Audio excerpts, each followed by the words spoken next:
Amados, nós vamos dar continuidade à ministração da palavra, na pregação do Evangelho do Reino de Deus, conforme Cristo ministrou enquanto esteve aqui. E nós estamos, nesse período, fazendo estudos da palavra no livro de Mateus. Abra suas Bíblias, então, no capítulo 11. Na sequência, semana passada, Lucas falou sobre capítulo 10. Vamos hoje, então, estar observando os feitos de Jesus na pregação do Evangelho do Reino.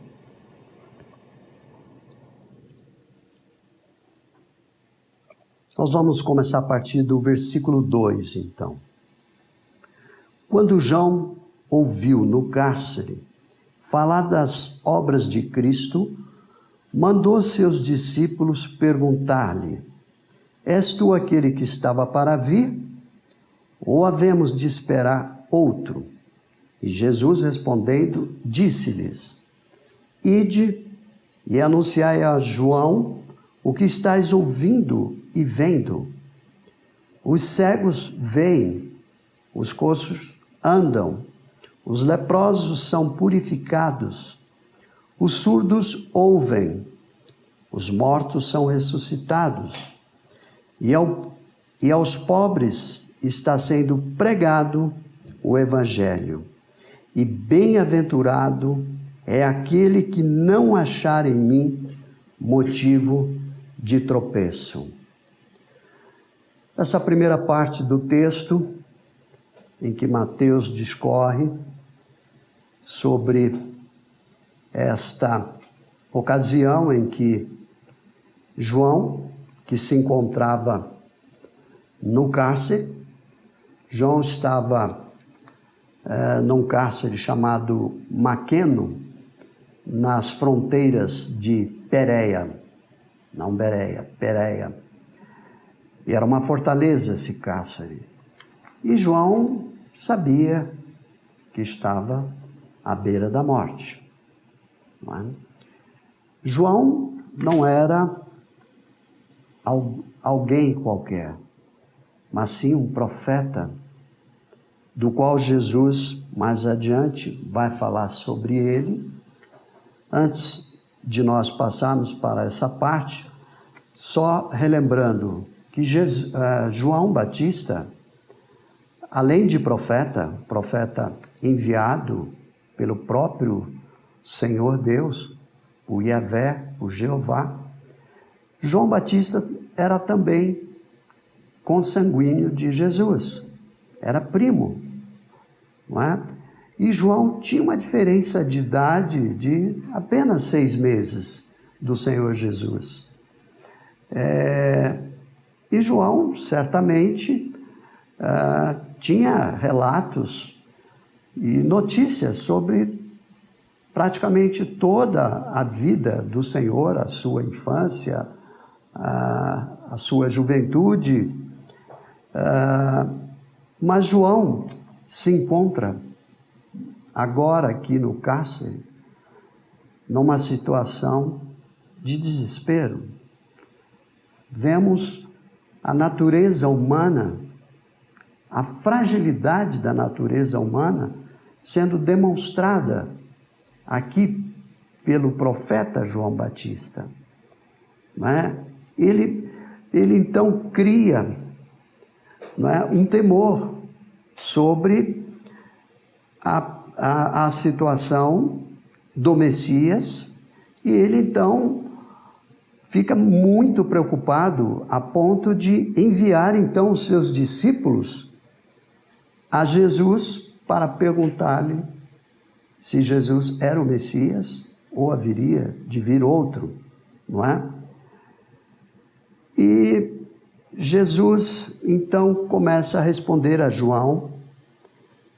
A partir do versículo 4, Jesus então responde: Disse-lhes: Ide e anunciai a João o que estáis ouvindo e vendo.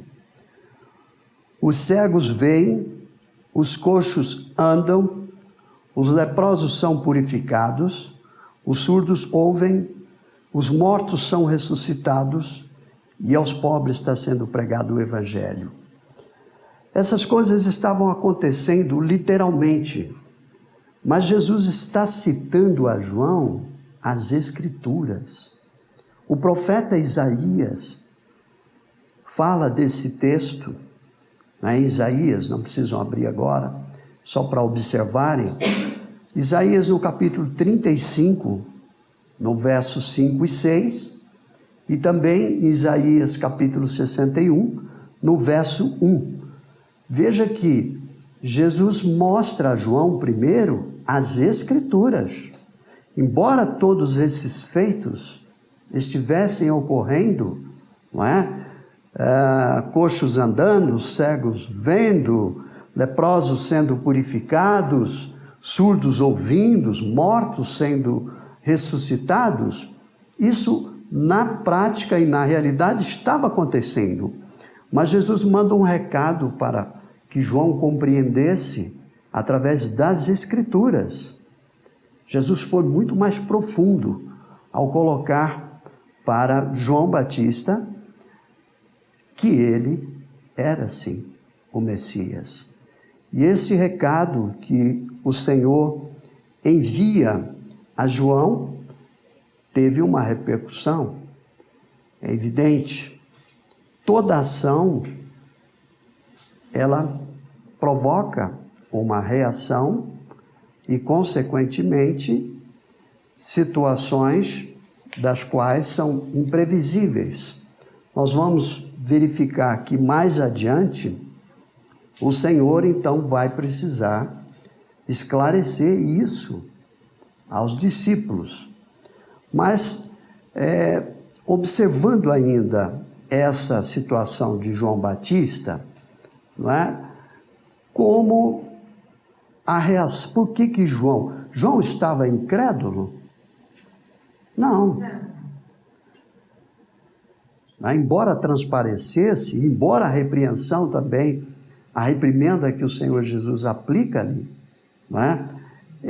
Mostra que havia dúvida colocada por João Batista. E essa dúvida, ela não ficou só em João Batista. Ela se transfere para os discípulos dele, que ele encaminha, pede para que vá ao Senhor Jesus. Essa dúvida vai pairar na cabeça daqueles que estão ali com Jesus, enfim, causa uma reação, não é? E João, um profeta experimentado. Mais adiante nós vamos ver Jesus falando dele, não é? Que ele, na verdade, aqui no versículo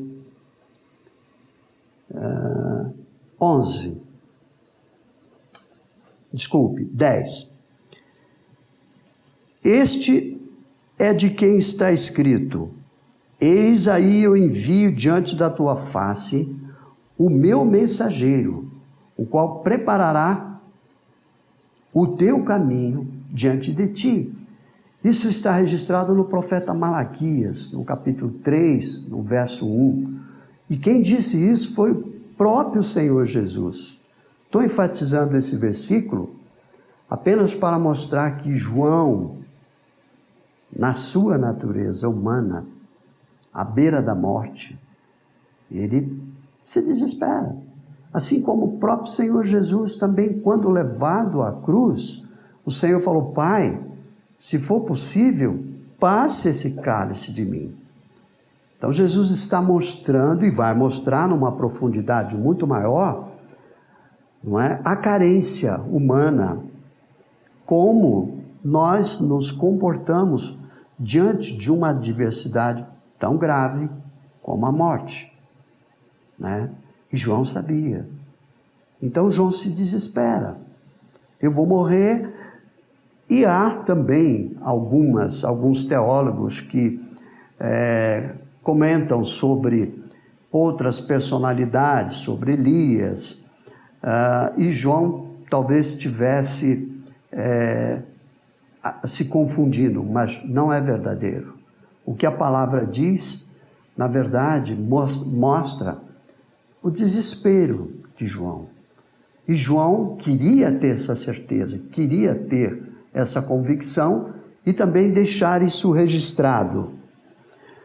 No versículo 7, o Senhor Jesus, então, começa a falar sobre João e dar um tratamento em profundidade a tudo o que havia ocorrido aqui, de um profeta mandar interpelar o próprio Senhor Jesus se ele era ou não o Messias.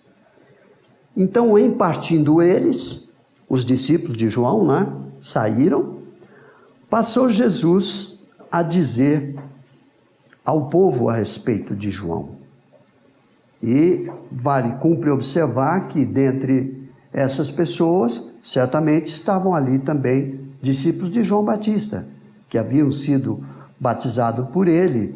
João anunciara o reino, João foi enviado para pregar, o precursor de Jesus, para anunciar o evangelho do reino, o arrependimento que João pregou, não é, para a nação judaica de forma geral. E Jesus então se vê diante da necessidade de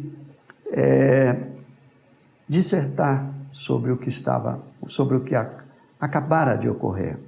Então Jesus começa a dizer: que saístes a ver no deserto? Um caniço agitado pelo vento? Sim. Que saístes a ver? Um homem vestido de roupas finas? Ora, os que vestem roupas finas assentam nos palácios reais. Mas para que saíste? Para ver um profeta? Sim, eu digo, e muito mais que profeta.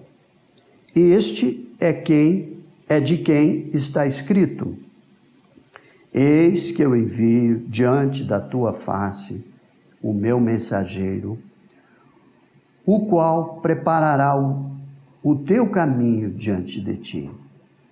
Em verdade vos digo que os nascidos de mulher, ninguém apareceu maior do que João Batista, mas o menor do reino dos céus é maior do que ele. Desde os dias de João Batista até agora, o reino dos céus é tomado por esforço, e os que se esforçam se apoderam dele, porque todos os profetas e a lei profetizaram até João. Então João mostra àquelas pessoas que ouviam que João Batista, na verdade, era um profeta, como nós havíamos falado há pouco. Sim, um grande profeta, enviado pelo próprio Senhor para anunciar a vinda do Messias, para anunciar, além de pregar o arrependimento e anunciar o evangelho do reino também, anunciar que o Messias era chegado naquele momento. E ele então diz que entre os nascidos de mulher, ninguém pareceu maior do que João Batista, mas que o menor do reino dos céus é maior do que ele. Jesus começa dizendo, chamando a atenção das pessoas: o que vocês saíram para ver o quê? Quando foram ao deserto? Saíram para ver um homem vestido de roupas finas? Ora, quem quer ver alguém vestido de roupas finas, fosse então ao palácio, não ao deserto. Mas vos digo que João era muito mais que profeta. Com tudo isso, o Senhor diz aqui no versículo 12, o reino dos céus no versículo 11, no final, mas o menor no reino dos céus é maior do que João Batista. Ou seja, o Senhor também coloca uma distinção a despeito de que todos os profetas anunciaram o Senhor até João. Isso se encerrava ali. Jesus estava mostrando exatamente que, durante toda a pregação dos profetas que anunciaram e revelaram e falaram do Messias, isso se encerrava então no profeta João Batista. A partir daí, e realmente acabou. Depois de João Batista, o Senhor concluiu o seu plano através do Messias. A palavra de Deus ficou completa, porque o Messias se cumpre. E o Messias está falando aqui, mostrando aquele povo, não é? E se quereis conhecer, ele mesmo é Elias que estava para vir. Voltando um pouquinho no verso 12. Desde João Batista até agora, o reino dos céus é tomado por esforço. E os que se esforçam se apoderam dele. O que entendemos aqui? Que esforço é esse para tomar o que Jesus estava, a que Jesus estava se referindo? Quando falava do profeta, quando falava que o tempo messiânico chegara, quando falara que não havia mais profeta, não havia mais nenhuma alusão à chegada do Messias, mas se encerrava aqui. Então Jesus começa a dizer que o reino dos céus é tomado por esforço. E os que se esforçam se apoderam dele. O que nós podemos entender com esse esforço?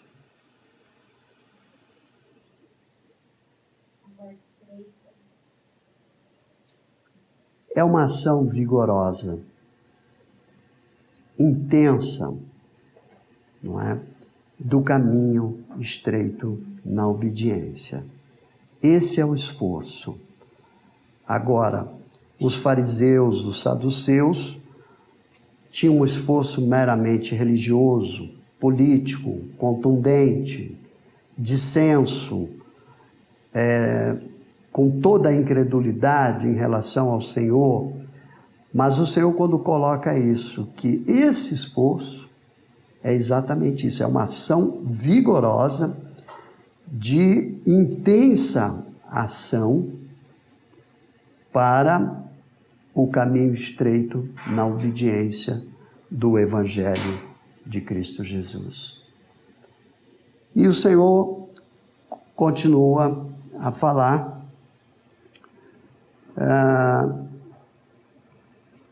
quando Jesus fala aqui no versículo 14, e se o quereis reconhecer, ele mesmo é Elias que estava para vir, Jesus está falando da característica do profeta João Batista, que ele tinha essa característica do profeta Elias, e isso também era profecia messiânica, de que quando o Messias viesse, não é, haveria também a vinda de Elias, mas não necessariamente a pessoa de Elias, mas as características do profeta Elias. E João Batista tinha essas características, né? Então ele caracterizava o profeta Elias. E Jesus então encerra: quem tem ouvidos para ouvir, ouça. Não é? No livro do Apocalipse, não precisam abrir, só para fazer referência, no capítulo 2, no versículo 7 e 11, no versículo 17, versículo 29 do Apocalipse, o Senhor, quando fala, quem tem ouvidos, para ouvir, ouça. O Senhor está falando de promessas, não é? Se nós lembrarmos do que João, outro João o apóstolo, registrou no Apocalipse, sobre essas promessas descritas no capítulo 2, essas promessas são: árvore da vida, quem vencer, dar-te-ei a árvore da vida, a promessa sobre o paraíso, promessa de não passar pela segunda morte. Então Jesus está se referindo aqui sobre essas promessas descritas no Apocalipse. Quem tem ouvido para ouvir, ouça. Mas quem hei de comparar esta geração? Então Jesus já começa também a exortar a nação de Israel. Observa o que Jesus começa a dizer, a partir do verso 16. Mas a quem hei de comparar esta geração? Está se referindo à nação de Israel. É semelhante a meninos que, sentados na praça, gritam aos companheiros: nós vos tocamos flauta e não dançastes, entoamos lamentações e não pranteastes. O que Jesus está mostrando com essa situação? Comparando a nação de Israel a quê? Como criança em seus folguedos, não é? Um grupo de criança brincando deseja uma coisa e outro grupo deseja outra coisa. Ambos insatisfeitos. Assim era a nação de Israel. E quem orquestrava essa insatisfação ou essa criancice eram os fariseus e os saduceus. Jesus então faz essa referência de como a nação de Israel, não é, brincava com as coisas do reino de Deus, não é, como criança. E aí Jesus diz: pois veio João, no versículo 18, que não comia nem bebia, disseram, tem demônio. Veio o Filho do Homem, que come e bebe, e dizem, eis aí um glutão e bebedor de vinho, amigo dos publicanos e pecadores.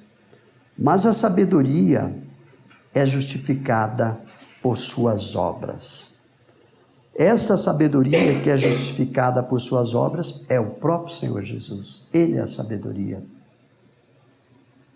E essas crianças, como Jesus mostra aqui, brincando com as suas flautas, tocava flauta, não dançava porque não agradava, entoava lamentações, não havia prantos, havia uma insatisfação. Eles estavam totalmente insatisfeitos. Aí Jesus diz, vem João, que não comia. João comia gafanhoto e mel, pura e simplesmente. Não é? João se retira para o deserto. O ministério de João era no deserto da Galileia, no deserto da beira do Mar Morto. E, enfim, eles demonstravam uma insatisfação imensa e serviam, estavam ávidos para quê? Para criticar.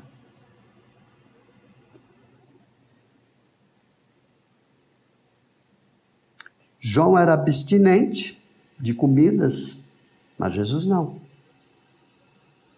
Jesus comia, Jesus bebia, na ceia, partiu o pão, deu o cálice do vinho. Jesus sentava com os publicanos, com os pecadores, e a acusação daquela geração de Israel, não é? Eis aí um glutão, bebedor de vinho, amigo dos publicanos e pecadores. Mas a sabedoria é justificada por suas obras. Jesus era a sabedoria que eles não tinham capacidade para reconhecer. A partir do verso 20, Jesus começa então na verdade, a exortar duramente as chamadas cidades impenitentes. A partir do verso 20, Jesus começa a dizer: passou então Jesus a increpar as cidades nas quais ele operava numerosos milagres pelo fato de não se terem arrependido. Então, verificamos no primeiro versículo, Jesus diz aqui que Jesus começou então a increpar. O que é isso? Repreender severamente.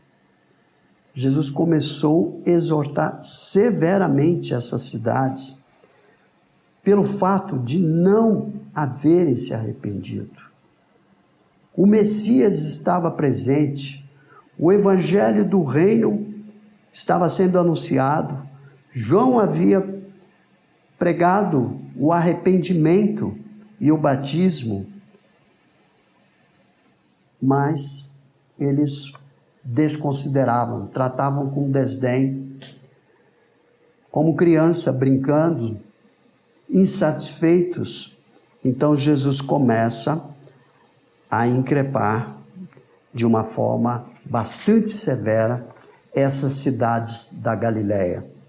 E aí começa Jesus então a dizer no versículo 21, ai de ti, Corazim, ai de ti, Betsaida, porque se em Tiro e em Sidom se tivesse operado os milagres que em vós se fizeram, há muito que elas se teriam arrependido com pano de saco e cinza, e contudo vos digo, no dia do juízo haverá menos rigor para Tiro e Sidom do que para vós outras.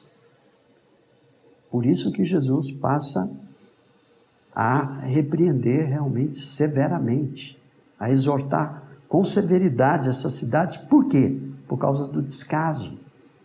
Porque não se arrependeram, não criam, ouviam, viam os milagres, mas não tinham interesse no arrependimento daquilo que estava acontecendo. E aí Jesus faz então essa comparação, quando ele diz, ai de ti, Corazim, que era uma das cidades pequenas, próximo a Cafarnaum, e Betsaida, que era a cidade de Pedro, Filipe, a cidade dos pescadores, dizendo que se em Tiro e em Sidom se tivesse operado os milagres que em vós se fizeram, há muito elas teriam se arrependido, porque Tiro e Sidom não tiveram a oportunidade que essas cidades, essas pessoas tiveram, de ter presente o Messias, o Senhor anunciando o evangelho do reino, o Senhor pregando, o Senhor fazendo milagre, curando, ressuscitando mortos, e nada. Então olha a severidade que o Senhor diz. Tiro e Sidom, não é? É símbolo do juízo, é considerado na palavra símbolo do juízo de Deus contra o pecado, Tiro e Sidom, assim como Sodoma e Gomorra também. Então Jesus coloca aqui, haverá menos rigor para Tiro, Sidom, para Sodoma e para Gomorra, do que para vocês, porque eles lá em Tiro e em Sidom, lá em Sodoma, lá em Gomorra, eles não tiveram o privilégio de me ter aqui com vocês. Jesus dizendo, eles não me viram, eles ouviram falar através dos profetas. Os profetas anunciaram, e João foi o último a fazer isso. Então eles não me viram. Então para eles, cidade, não é? Cujo símbolo é o símbolo do juízo de Deus contra o pecado. Haverá menos rigor para esta cidade do que para vocês. Ou seja, Jesus estava dizendo, eu estou aqui, eu estou fazendo, eu estou pregando, eu estou anunciando. Todas as evidências estão postas, mas não havia interesse. Havia sim o descaso, brincando como criança, tocando flauta, mas não dançava, não é? Não havia interesse. Será que isso mudou?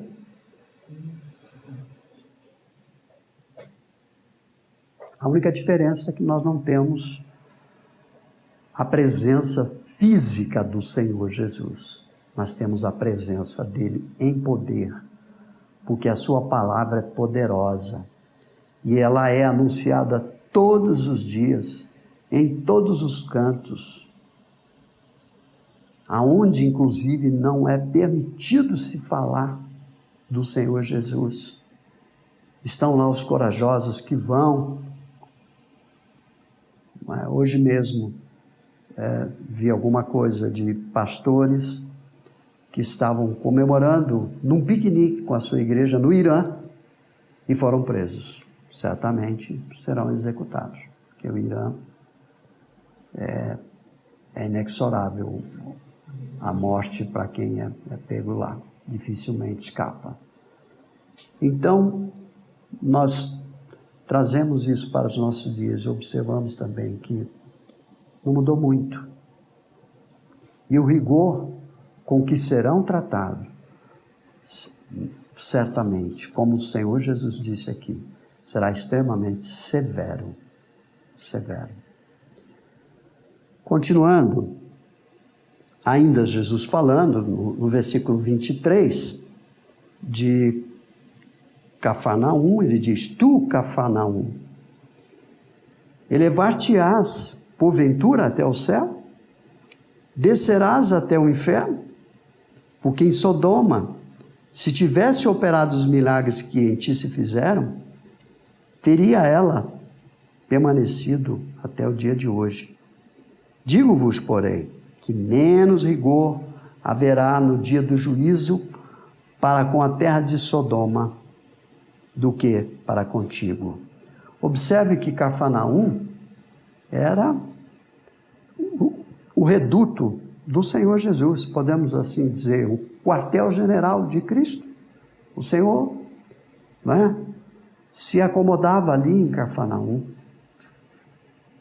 E olha o que o Senhor, a maneira como o Senhor está exortando a incredulidade e a falta de interesse no arrependimento, ou seja, a dureza de coração. Imagine, né? Imaginemos um pouco o privilégio de quem de quem pôde presenciar, tocar em Jesus como aquela mulher que tocou, ver ele passando o poder presente, o Filho do Deus Altíssimo, anunciando o reino, ressuscitando tudo, curando, ressuscitando, fazendo todos os sinais. E Jesus, só a presença de Jesus, eu creio que era suficiente. Mas Jesus se estendeu a fazer milagres, curas, ressuscitou, porque Jesus via esta incredulidade, porque o Senhor via, não é, com tristeza essa incredulidade. E essas pessoas tratavam, na verdade, com desdém, porque a presença do Senhor, ela por si só, já deveria servir para tocar todos que tiveram esse privilégio. Por isso que Jesus está dizendo aqui, Tiro e Sidom não tiveram esse privilégio que vocês estão tendo. Agora, nós gentios, Jesus está falando aqui para judeu, nação de Israel. Nós gentios tivemos o privilégio que Jesus disse: bem-aventurado aqueles que não me viram e creram. Amém? Bem-aventurado nós somos.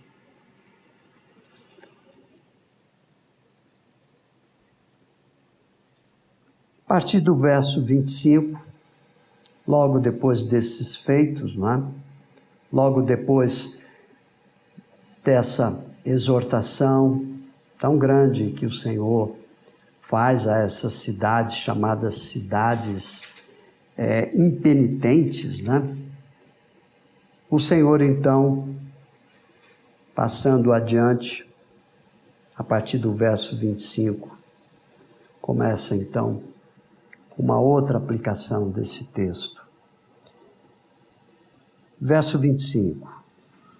Por aquele tempo, exclamou Jesus: graças te dou, ó Pai, Senhor do céu e da terra, porque ocultaste estas coisas aos sábios e instruídos, e a revelastes aos pequeninos. Sim, ó Pai, porque assim foi do teu agrado.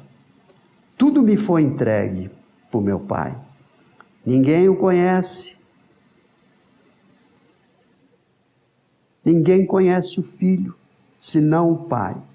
E ninguém conhece o Pai, senão o Filho, e aquele a quem o Filho o quiser revelar. Observa que a partir do verso 25, Jesus começa a orar. Observa a exclamação. Jesus exclama. Isso é uma oração. Graças te dou, ó Pai. Nós podemos perceber, a partir do Evangelho, como Jesus se dirigia a Yahvé, a Jeová. Nem o judeu se dirigia de outra forma a Deus, senão com toda aquela cerimônia, né? A pompa. Segundo os históricos, diz que os escribas, quando iam escrever sobre Deus, pegavam uma outra caneta, uma caneta especial, só para escrever Yahvé. E Jesus muda isso, observa, a partir dos evangelhos. Jesus traz aqui a maneira cristã de se dirigir a Deus, Pai, ou Abba, Pai, Paizinho, como a palavra nos ensina. E Jesus está aqui numa relação com a Trindade. Então ele se dirige ao Pai em oração, exclamando: graças te dou, ó Pai, Senhor do céu e da terra, porque ocultastes essas coisas aos sábios e instruídos e as revelastes aos pequeninos. O que Jesus está falando aqui? O que o Pai ocultara dos sábios e entendidos? Que sábios e entendidos? Jesus está falando, chamando aqui como sábios e entendidos, atribuindo essa palavra como qualidade especulativa ou filosófica de quem questiona tudo. Esses são os sábios, são os entendidos, são possuidores dessa qualidade especulativa. E Jesus então está dizendo que não foi para esses que o Pai revelou o reino dos céus. Mas, para quem? Mas antes Jesus começa a dizer, desculpe, logo após o Senhor começa a dizer: tudo me foi entregue por meu Pai. Ninguém conhece o Filho senão o Pai. E ninguém conhece o Pai senão o Filho, e aquele a quem o Filho quiser revelar. Os sábios e entendidos, que possuidores dessa qualidade especulativa, não estão disponíveis. São aqueles que não estão disponíveis para aplicar o coração no reconhecimento, porque eles se julgam não precisar de nada. Não é? Claro que Jesus faz menção aqui também às seitas religiosas judaicas, aos fariseus, aos saduceus, porque eles se preocupavam com a religiosidade, com o cumprimento da lei, que eram incapazes. A preocupação deles era essa. Então se questionavam, e como questionaram o Senhor, não é? Como nós vimos isso durante a pregação do Evangelho do Reino, a ponto de dizer, primeiro começaram questionando Jesus quando, mas você está fazendo um milagre aos sábados, você está quebrando a lei. Questionamento meramente religioso.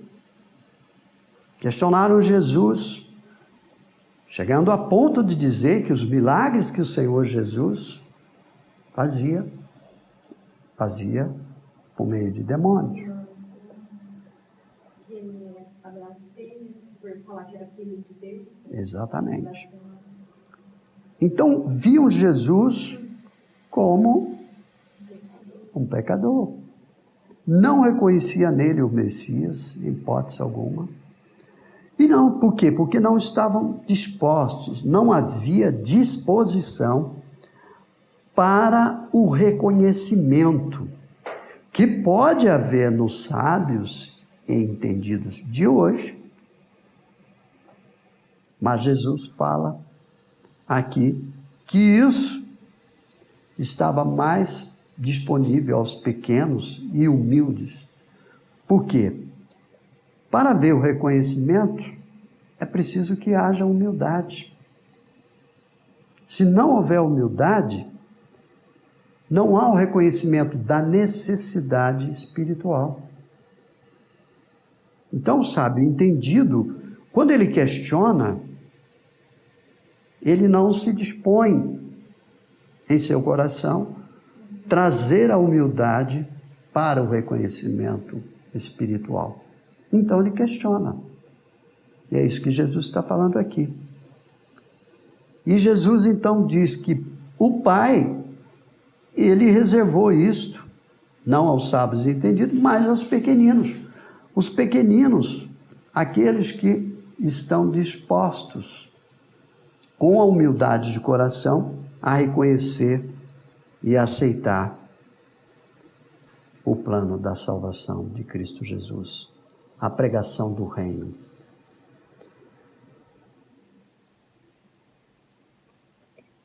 E Jesus continua dizendo no verso 27, tudo me foi entregue por meu Pai. Ninguém conhece o Filho senão o Pai, e ninguém conhece o Pai senão o Filho, a quem o Filho o quiser revelar. Esta revelação que o Senhor traz, ela é só para os pequeninos? Não, ela é para todos, é evidente. Deus não faz acepção de pessoas. Mas Jesus estava observando a incredulidade do coração. Então Jesus faz esse comparativo. E Jesus então coloca aqui o Pai, que ninguém conhece o Pai senão o Filho, e aquele a quem o Filho o quiser revelar. E esta revelação do Senhor, ela é para todos. Todos que tiverem um coração disponível, um coração quebrantado, um coração disposto a compreender quão grande foi o plano de Deus para a redenção humana através do seu Filho. E todos grandes, pequenos, humildes, para todos, todos que tiverem essa disposição, o Senhor está pronto para salvar. No verso 28, nós vemos então Jesus voltando de novo a se preocupar com esta situação dessas cidades impenitentes, se preocupar com os sábios entendidos.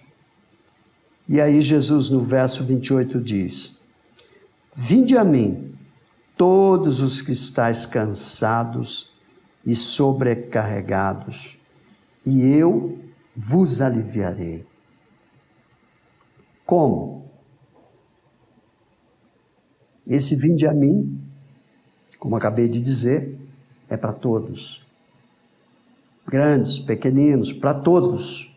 Qualquer pecador. Jesus veio para buscar o perdido. Qualquer pecador.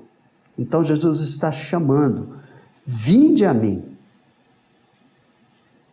Aí ele diz, todos que estáis cansados e sobrecarregados.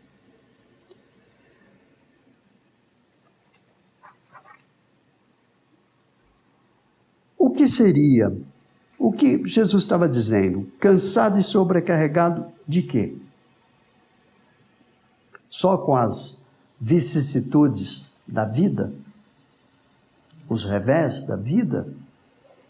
As preocupações do dia a dia? Não. Está implícito também todas as nossas necessidades, porque Jesus também não disse que nós estaríamos já no paraíso. Ele disse, no mundo tereis aflições, mas tendes bom ânimo. Mas Jesus está se referindo aqui aos cansados e sobrecarregados, que é o peso da alma. Está se referindo ao peso da alma humana.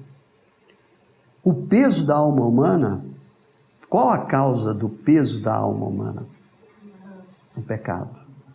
Jesus está se referindo a esse cansaço, é insaciável. O cansaço da alma humana pelo peso do pecado. Porque quando Jesus se refere a esta sobrecarga, ele está fazendo um chamamento de salvação. Vinde a mim. Esse peso do pecado, só Jesus pode tirar.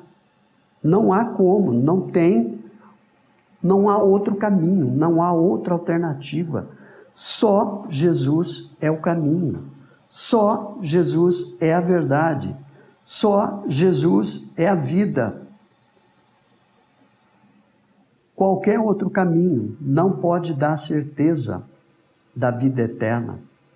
Mas Jesus, exatamente, esse descanso, esse alívio que Jesus está trazendo, é a paz através da salvação, a paz eterna. Sem paz, sem a salvação, não há vida eterna. Sem a salvação não pode haver paz. Sem a salvação não pode haver esperança. E o que há então? Tormento. Esses sobrecarregados, cansados e sobrecarregados, é o homem vivendo sem o Senhor. É muito triste. E as pessoas, nós vimos Jesus, não é, intercando essas cidades, e nós vemos hoje, não é, se nós fizermos um comparativo do número de pessoas existentes à época, hoje nós falamos em torno de 7 bilhões, e nós sabemos o número, pelo menos por alto, o número de quantos rejeitam o Senhor. em torno de 5 bilhões de pessoas que não estão interessadas em conhecer o Senhor da glória, não estão interessadas em se render, em colocar o coração em humildade para receber a salvação eterna, para serem resgatados da vil concupiscência da carne, da soberba dos olhos, como vivem hoje. Não estão interessados. São 5 bilhões, talvez mais até. E Jesus aqui falava ainda por um número bem maior, mas certamente o comparativo em percentual era mais ou menos igual, não muito diferente que hoje. Porque as pessoas buscam para a solução dos seus cansaços as alternativas desse mundo. O dinheiro, riquezas, o bem-estar, tudo isso não pode conduzir ao homem ao alívio, não pode trazer. Por quê? Isso só é possível, como Jesus então mostra a partir do verso 29, ele diz: tomai sobre vós o meu jugo e aprendei de mim, porque sou manso e humilde de coração, e achareis descanso para a vossa alma. Jesus era humilde. Ele viveu em humildade. Ele não viveu em ostentação. Ele, o Rei da Glória, que deixa o trono do Altíssimo,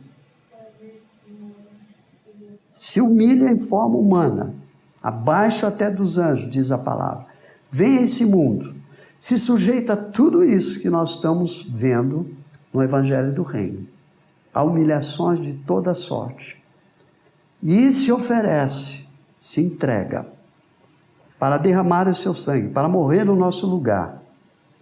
Durante o seu ministério, durante a sua vida, ele nasce em primeiro lugar numa manjedoura, é criado na cidade de Nazaré, cidade pobre. Ele viveu sem qualquer ostentação humana. Já os fariseus e os saduceus não. Faziam questão de ostentar o seu conhecimento da lei e a sua condição, embora miserável, não reconhecida por eles, mas ostentavam aquilo e afrontaram durante todo o ministério do Senhor, até levá-lo à morte naquela cruz. Mas Jesus diz: tomai sobre vós o meu jugo e aprendei de mim.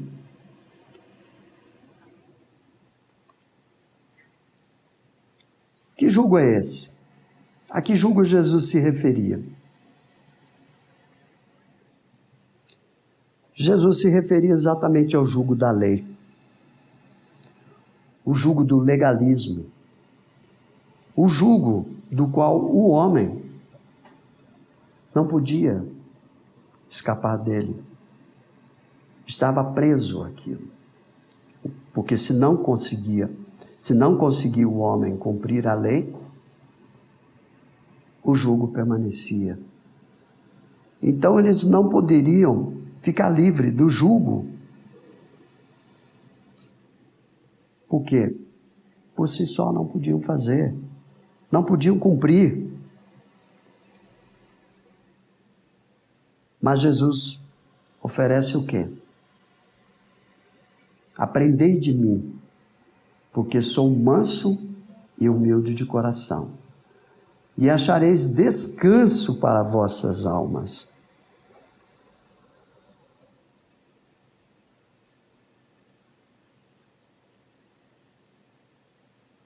Jesus então mostra que, fora do jugo da lei, fora do jugo do legalismo, Jesus oferece a graça. A graça. Mas o fardo é leve. O jugo é suave e o fardo é leve. Então há um fardo, há um jugo. Qual seria esse jugo e esse fardo? O caminho estreito. O caminho estreito, o caminho da obediência, o caminho da doutrina do Evangelho de Cristo. Qual é? A santificação. O caminhar, o observar a palavra. Esse jugo é leve, ele é suave, ele é manso. Por quê? Porque em nós há esperança bendita. Escapamos das adversidades da vida? Não. Estamos cansados, sobrecarregados, também com as vicissitudes da vida, com os problemas que nos cercam no dia a dia? Sim, estamos, claro, é evidente. Mas nós temos a esperança bendita em Cristo Jesus. Nós temos a esperança da vida eterna. Nós sabemos que o Senhor é o nosso socorro bem presente, na hora da angústia, fora da angústia, em qualquer situação. Nós temos o socorro. Mas esse jugo se torna leve quando nos é imposto o caminho estreito através do Espírito Santo. Não podemos fazer isso sozinho, não. Essa é uma obra que o Espírito Santo nos ajuda a fazer.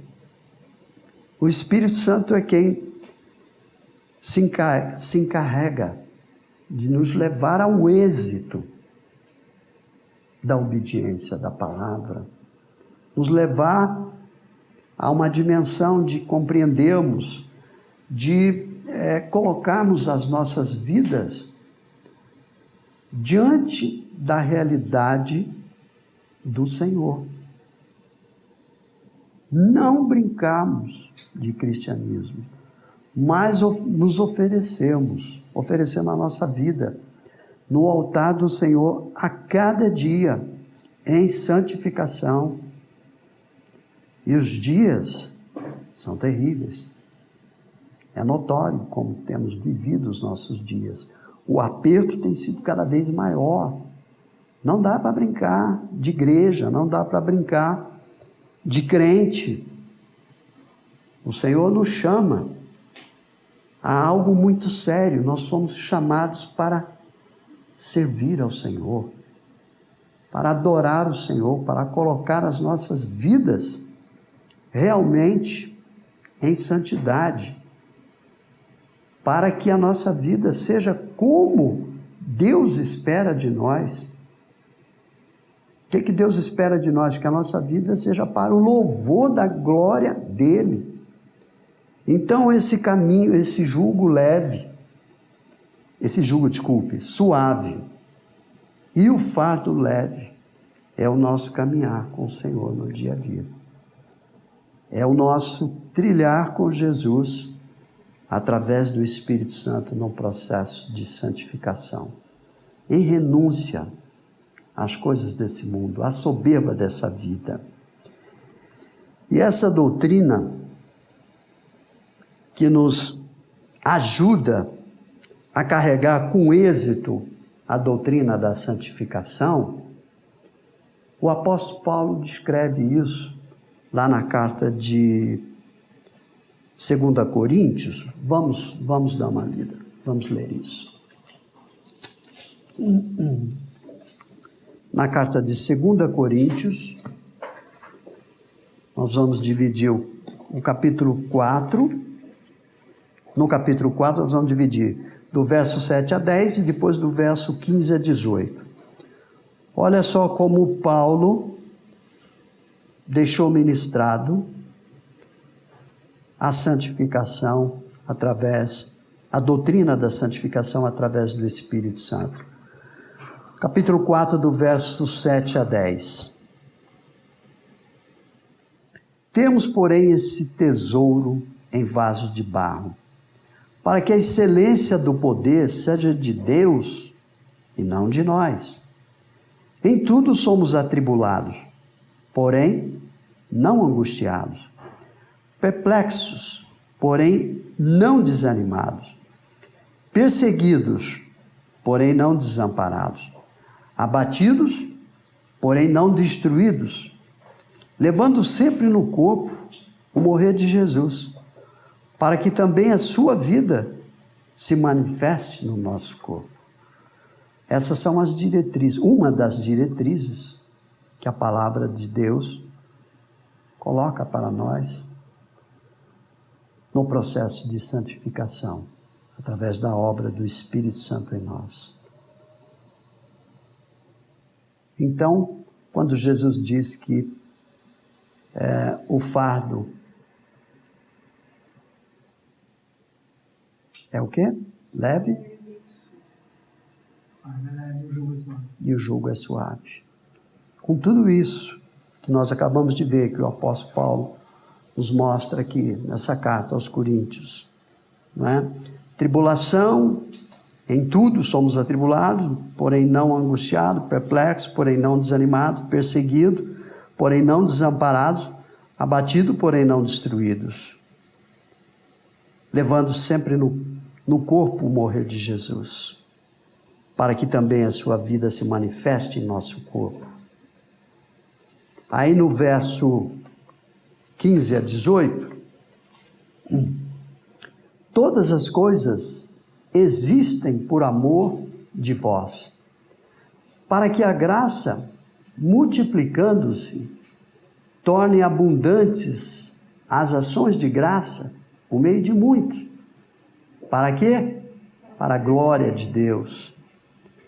Por isso, não desanimamos, pelo contrário, mesmo que o nosso homem exterior se corrompa, contudo o nosso homem interior se renova de dia em dia, porque a nossa leve e momentânea tribulação produz para nós eterno peso de glória acima de toda comparação.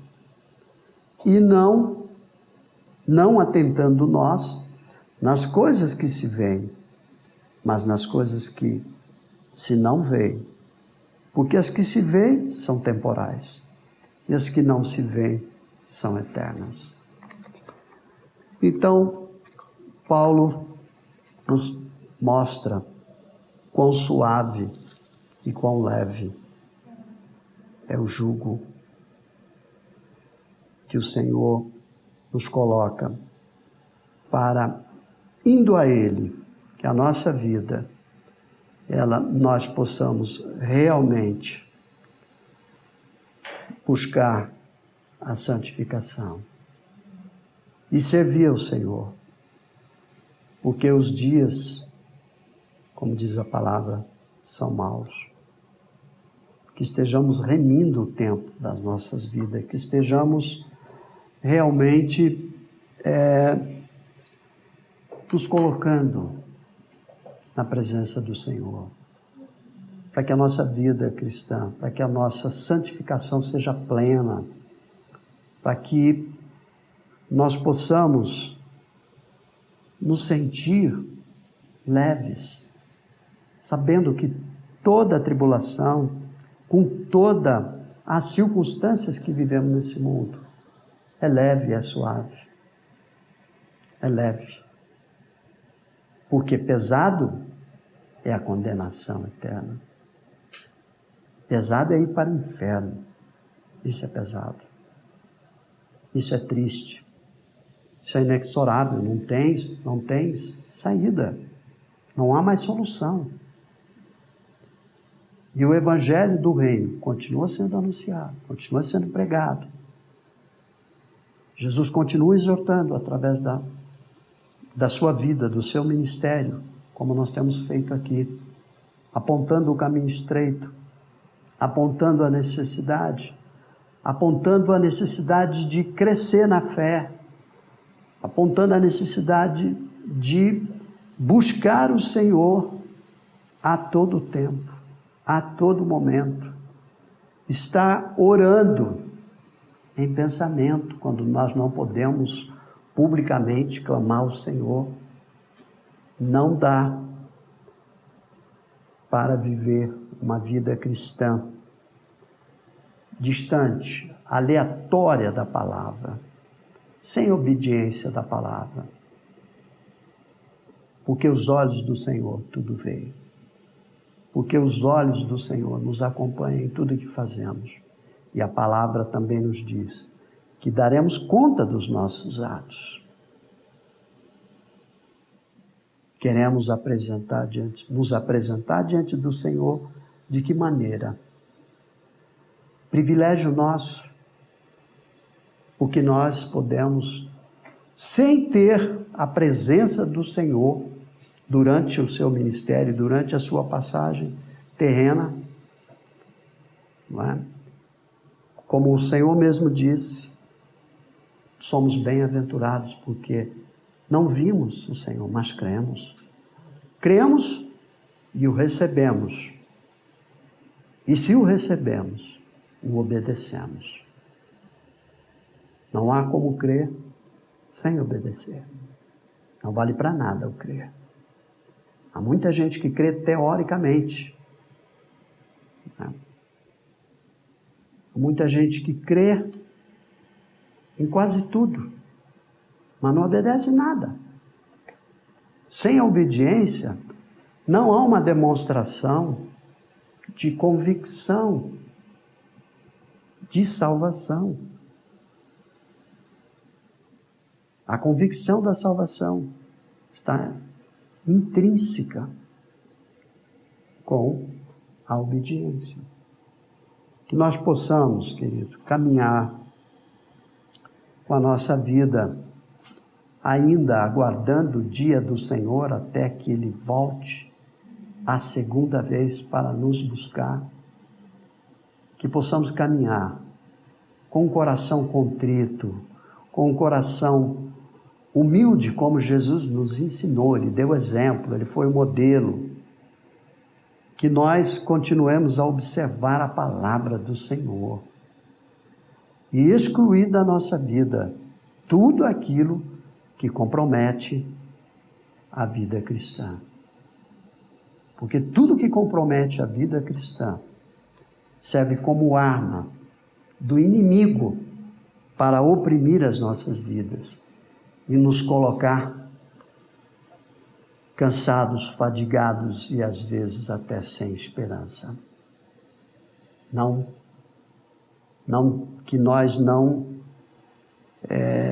permitamos qualquer abertura na nossa vida cristã, de maneira que o inimigo comece a tomar espaço, mas que a nossa vida, ela possa ser uma vida no altar do Senhor. E que nós possamos lembrar disso. Jesus está chamando, vinde a mim, todos vós que estáis cansados e sobrecarregados. Tem uma outra versão que diz, estáis oprimidos, e eu vos aliviarei. Não há refrigério fora de Jesus, não há. Não há. O dinheiro não pode trazer a vida, as maravilhas desse mundo, nada pode trazer refrigério para a alma, a não ser o Senhor Jesus. Só o Senhor pode fazer isso. E Ele fez, está disponível àqueles em que o Senhor está revelando, àqueles a quem o Senhor está mostrando. Amém? Que o Senhor nos fortaleça, que o Senhor continue a ministrar em nossos corações, em nossas vidas, para que sejamos testemunho vivo do Senhor Jesus, nesse privilégio que nos é permitido participar do Evangelho do Reino de Cristo. Amém? Amém. Pai, em nome de Cristo Jesus, Senhor, obrigado, ó Deus, por esse tempo, ó Pai, que o Senhor ministrou, Pai, através da Tua palavra, porque a Tua palavra, ela tem poder. A Tua palavra, Senhor, ela mostra a grandeza da Tua obra no resgate da miséria humana, Senhor. Como o Senhor nos amou a ponto de entregar o Teu próprio Filho, Senhor. Obrigado, ó Deus, por tão grande salvação. Obrigado, ó Pai, porque o Senhor, Pai, continua, Senhor, a nos chamar. Obrigado, Jesus, porque o Senhor, naquela cruz, nos livrou do inferno, nos dando vida eterna, nos permitindo, Senhor, participar da vida eterna contigo. Nós te agradecemos, Senhor, nós te louvamos, ó Deus, por tudo, Pai, que o Senhor tem feito. Em nome de Jesus. Amém e amém.